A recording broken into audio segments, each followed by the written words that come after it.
All right, and so the way that we practiced, this past season, we got really good looks because our offense ran the flexbone. In 2020, we didn't run the flexbones, and so we had to find ways to get as good of a look as possible.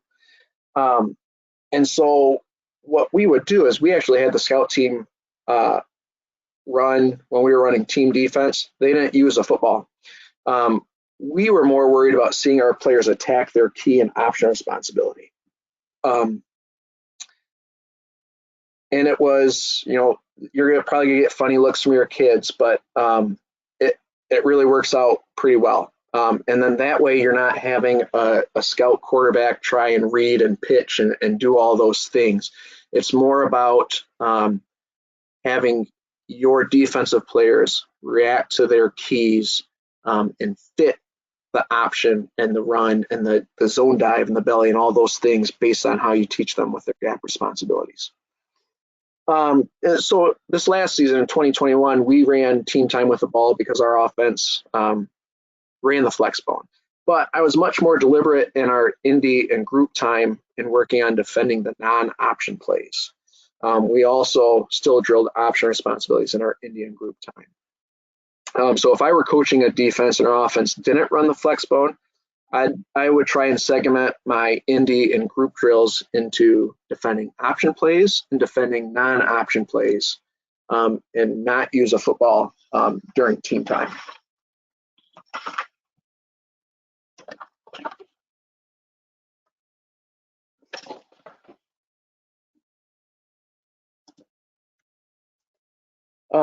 Now our schedule is, our practice schedule, maybe a little bit unique compared to other teams. And one thing to note, we were 2 platoon, so my defensive players were defense only. And on Tuesdays, I didn't have to try and coordinate with the offense when we'd be focusing on defense, because that was a technique day for us. We ran very little or no team time on Tuesdays. And on Wednesday, the only thing I had to try and work out was when they would be scout for us and we'd be scout for them. But Monday was in our week was a light day for us. Our kids would sprint, we'd watch film, we'd do our install and walkthrough. Tuesday was what we call technique day, and it was mostly indie. And for flexbone prep, it would look something like this, where period 1 was going to be tackling, period 2 was going to be our option fits from the base calls. And that would be, from different fronts to get the linebackers and defensive line attacking the different gaps and responsibilities that they might have. Third period would be non-option run fits from our base calls. So we'd be looking at rocket, belly, zone dive, things like that. Period 4 would be option fits with stunts and blitzes. Then period 5 would be non-option fits with our stunts and blitzes. Wednesday would be a combination of group and team time. So again, a flexbone week might look something like period 1 would be D-line, linebacker, and safety option fits with some blitzes sprinkled in. The corners would be doing some sort of indie drill.